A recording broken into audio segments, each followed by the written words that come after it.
Hello, welcome to Goodnight Flagstaff. I'm Jill Valencia, and I'm very excited to be reading this book in the Chronicles of Narnia series, The Silver Chair, because one of the characters is also named Jill. Thank you for tuning in to our community story time.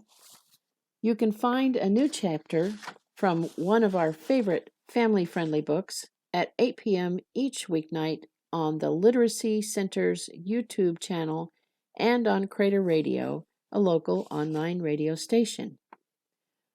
The previous chapter is replayed on Crater Radio each weeknight at about 7:45, just before the new chapter airs. You can also listen to all previous Goodnight Flagstaff recordings on YouTube.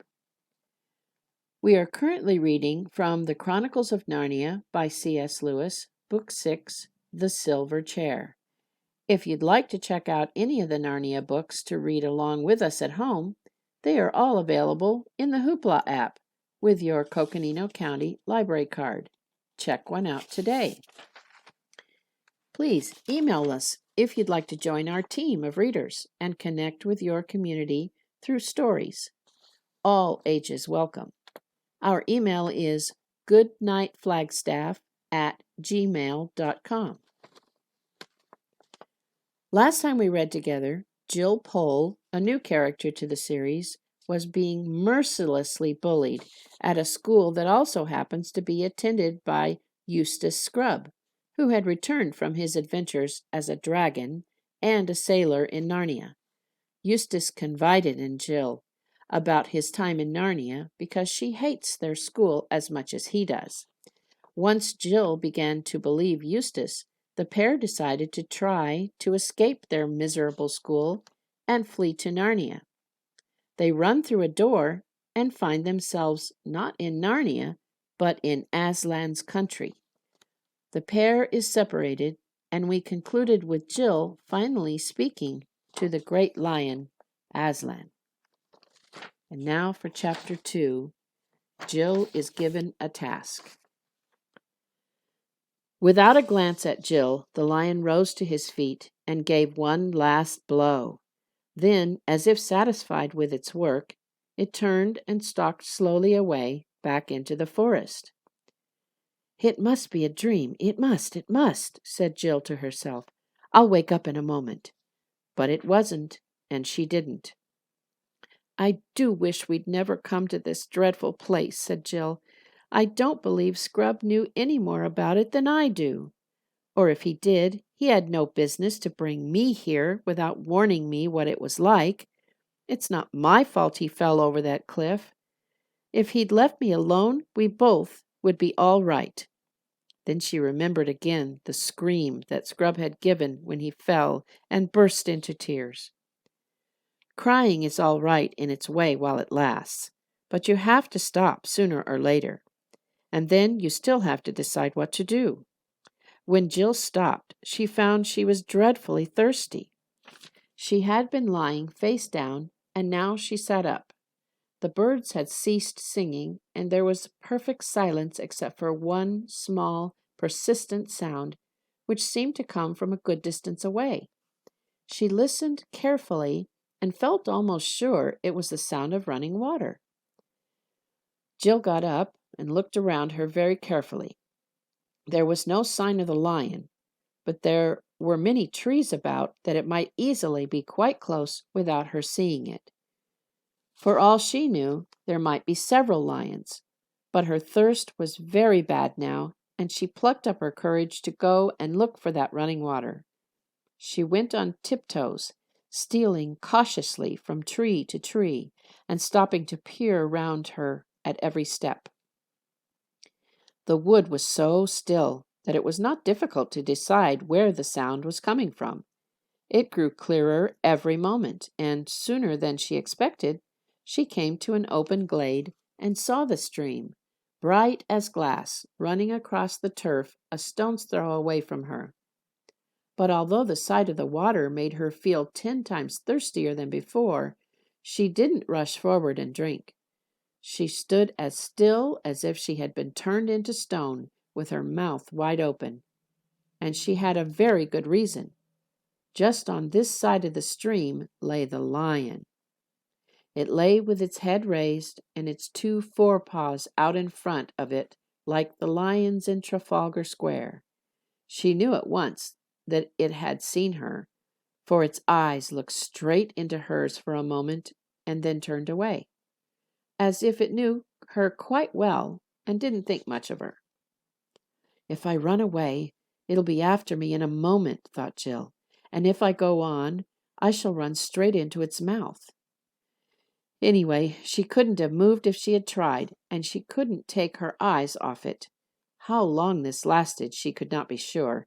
It seemed like hours, and the thirst became so bad that she almost felt she would not mind being eaten by a lion if only she could be sure to get one mouthful of water first. If you're thirsty, you must drink. They were the first words she had heard since Scrub had spoken to her on the edge of the cliff. For a second she stared here and there, wondering who had spoken. Then the voice said it again. If you are thirsty, come and drink. And of course she remembered what Scrub had said about animals talking in that other world, and realized that it was the lion speaking. Anyway, she had seen its lips move this time, and the voice was not like a man's. It was deeper, wilder, and stronger, a sort of heavy, golden voice. It did not make her any less frightened than she had been before, but it made her frightened in a rather different way. Are you not thirsty? Said the lion. I'm dying of thirst, said Jill. Then drink, said the lion. Would you mind going away while I do? Said Jill. The lion answered this only by a look and a very low growl. And as Jill gazed at its motionless bulk, she realized that she might as well have asked the whole mountain to move aside for her convenience. The delicious, rippling noise of the stream was driving her nearly frantic. Will you promise not to do anything to me if I do come? Said Jill. I make no promise, said the lion. Jill was so thirsty now that, without noticing it, she had come a step nearer. Do you eat girls? She said. I have swallowed up girls and boys, women and men, kings and emperors, cities and realms, said the lion. It didn't say this as if it were boasting, nor as if it were sorry, nor as if it were angry. It just said it. I daren't come and drink, said Jill. Then you will die of thirst, said the lion. Oh dear, said Jill, coming another step nearer. I suppose I must go and look for another stream then. There is no other stream, said the lion. It never occurred to Jill to disbelieve the lion. No one who had seen his stern face could do that, and her mind suddenly made itself up. It was the worst thing she had ever had to do, but she went forward to the stream, knelt down, and began scooping up water in her hand. It was the coldest, most refreshing water she had ever tasted. You didn't need to drink much of it, for it quenched your thirst at once.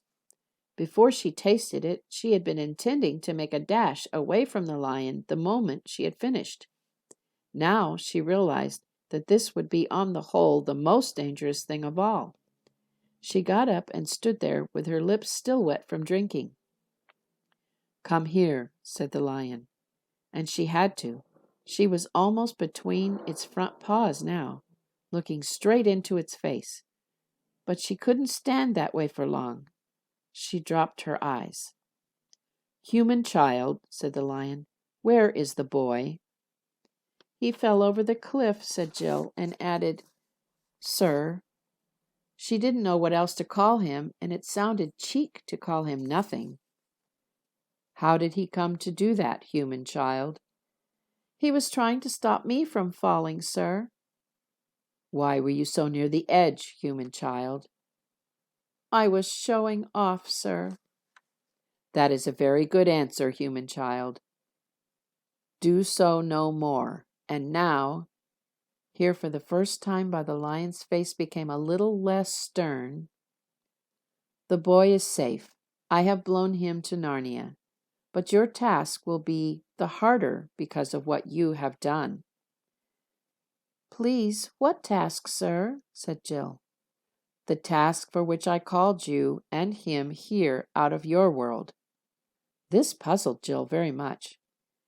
It's mistaking me for someone else, she thought. She didn't dare to tell the lion this, though she felt things would get into a dreadful muddle unless she did. Speak your thought, human child, said the lion. I was wondering, could there be some mistake? Because nobody called me and Scrub, you know. It was we who asked to come here. Scrub said we were to call to somebody. It was a name I wouldn't know, and perhaps the somebody would let us in. And we did, and then we found the door open. You would not have called to me unless I had been calling to you, said the lion. Then you are somebody, sir? Said Jill. I am.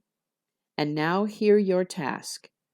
Far from here, in the land of Narnia, there lives an aged king who is sad because he has no prince of his blood to be king after him. He has no heir because his only son was stolen from him many years ago, and no one in Narnia knows where that prince went or whether he is still alive. But he is. I lay on you this command, that you seek this lost prince until either you have found him and brought him to his father's house, or else died in the attempt, or else gone back to your own world. How, please? Said Jill. I will tell you, child, said the lion. These are the signs by which I will guide you in your quest. First, as soon as the boy Eustace sets foot in Narnia, he will meet an old and dear friend. He must greet that friend at once. If he does, you will both have good help. Second, you must journey out of Narnia to the north till you come to the ruined city of the ancient giants. Third, you shall find a writing on a stone in that ruined city, and you must do what the writing tells you. Fourth, you will know the lost prince, if you find him, by this, that he will be the first person you have met in your travels who will ask you to do something in my name, in the name of Aslan. As the lion seemed to have finished, Jill thought she should say something, so she said, Thank you very much. I see. Child, said Aslan, in a gentler voice than he had used yet, perhaps you do not quite see as well as you think. But the first step is to remember. Repeat to me, in order, the 4 signs. Jill tried and didn't get them quite right, so the lion corrected her and made her repeat them again and again till she could say them perfectly. He was very patient over this, so that when it was done, Jill plucked up the courage to ask, Please, how am I to get to Narnia? On my breath, said the lion. I will blow you into the west of the world as I blew Eustace. Shall I catch him in time to tell him the first sign? But I suppose it won't matter. If he sees an old friend, he's sure to go and speak to him, isn't he? You will have no time to spare, said the lion. That is why I must send you at once. Come, walk before me to the edge of the cliff. Jill remembered very well that if there was no time to spare, that was her own fault. If I hadn't made such a fool of myself, Scrub and I would have been going together, and he'd have heard all the instructions as well as me, she thought. So she did as she was told. It was very alarming, walking back to the edge of the cliff, especially as the lion did not walk with her, but behind her, making no noise on his soft paws. But long before she had got anywhere near the edge, the voice behind her said, Stand still. In a moment I will blow. But first, remember, Remember the signs. Say them to yourself when you wake in the morning, and when you lie down at night, and when you wake in the middle of the night. And whatever strange things may happen to you, let nothing turn your mind from following the signs. And secondly, I give you a warning. Here on the mountain I have spoken to you clearly. I will not often do so in Narnia. Here on the mountain the air is clear, and your mind is clear. As you drop down into Narnia, the air will thicken. Take great care that it does not confuse your mind, and the signs which you have learned here will not look at all as you expect them to look when you meet them there. That is why it is so important to know them by heart and pay no attention to appearances. Remember the signs and believe the signs. Nothing else matters. And now, daughter of Eve, farewell. The voice had begun growing softer toward the end of the speech, and now it faded away altogether. Jill looked behind her. To her astonishment, she saw the cliff already more than 100 yards behind her, and the lion himself a speck of bright gold on the edge of it. She had been setting her teeth and clenching her fists for a terrible blast of lion's breath, but the breath had really been so gentle that she had not even noticed the moment at which she left the earth. And now there was nothing but air for thousands upon thousands of feet below her. She felt frightened only for a second. For one thing, the world beneath her was so very far away that it seemed to have nothing to do with her. For another, floating on the breath of the lion was so extremely comfortable. She found she could lie on her back or on her face and twist any way she pleased, just as you can in water, if you've learned to float really well. And because she was moving at the same pace as the breath, there was no wind, and the air seemed beautifully warm. It was not in the least like being in an airplane, because there was no noise and no vibration. If Jill had ever been in a balloon, she might have thought it more like that, only better. When she looked back now, she could take in for the first time the real size of the mountain she was leaving. She wondered why a mountain so huge as that was not covered with snow and ice. But I suppose all that sort of thing is different in this world, thought Jill.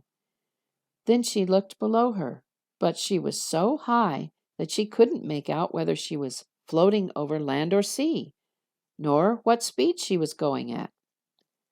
By Jove, the signs, said Jill suddenly. I'd better repeat them. She was in a panic for a second or two, but she found she could still say them all correctly. So, that's all right, she said, and lay back on the air as if it was a sofa, with a sigh of contentment. Well, I do declare, said Jill to herself some hours later, I've been asleep. Fancy sleeping on air. I wonder if anyone's done it before. I don't suppose they have. Oh, bother. Scrub probably has. On this same journey, a little bit before me. Let's see what it looks like down below. What it looked like was an enormous, very dark blue plain. There were no hills to be seen, but there were biggish, white things moving slowly across it. Those must be clouds, she thought, but far bigger than the ones we saw from the cliff. I suppose they're bigger because they're nearer. I must be getting lower. Bother this sun. The sun, which had been high overhead when she began her journey, was now getting into her eyes. This meant that it was getting lower, ahead of her. Scrub was right, saying that Jill, I don't know about girls in general, didn't think much about points of the compass. Otherwise, she would have known, when the sun began getting in her eyes, that she was traveling pretty much nearly due west. Staring at the blue plain below her, she presently noticed that there were little dots of brighter, paler color in it there, here and there. It's the sea, thought Jill. I do believe those are islands. And so they were. She might have felt rather jealous if she had known that some of them were islands which Scrub had seen from a ship's deck and even landed on, but she didn't know this. Then, later on, she began to see that there were little wrinkles on the blue flatness, little wrinkles which must have been big ocean waves if you were down among them. And now, all along the horizon, there was a thick, dark line which grew thicker and darker so quickly that you could see it growing. That was the first sign she had had of the great speed at which she was traveling, and she knew that the thickening line must be land. Suddenly, from her left, for the wind was in the south, a great white cloud came rushing toward her, this time on the same level as herself, and before she knew where she was, she had shot right through into the middle of its cold, wet fogginess. That took her breath away, but she was in it for only a moment. She came out, blinking in the sunlight, and found her clothes wet. She had on a blazer and sweater and shorts and stockings and pretty thick shoes. It must have been a muddy sort of day in England. She came out lower than she had gone in, and as soon as she did so, she noticed something which, I suppose, she ought to have been expecting, but which came as a surprise and a shock. It was noises. Up till then, she had traveled in total silence. Now, for the first time, she heard the noise of waves and the crying of seagulls. And now, too, she smelled the smell of the sea. There was no mistake about her speed now. She saw two waves meet with a smack and a spout of foam go up between them.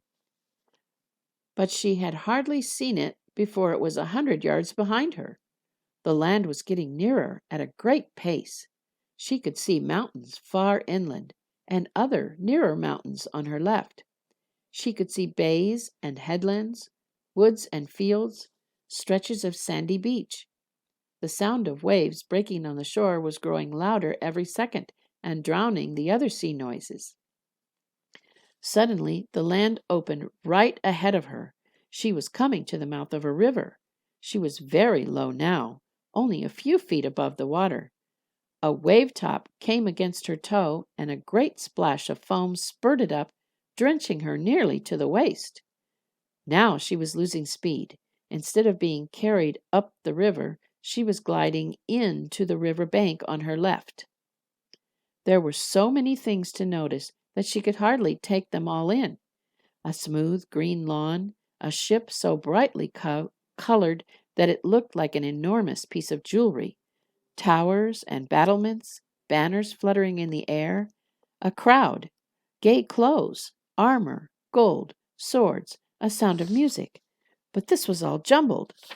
The first thing that she knew clearly was that she had alighted and was standing under a thicket of trees close by the riverside, and there, only a few feet away from her, was Scrub. The first thing she thought was how very grubby and untidy and generally unimpressive he looked. And the second was, how wet I am. Thank you for tuning in. Join us next time for Chapter 3 of The Silver Chair. Good night, Flagstaff.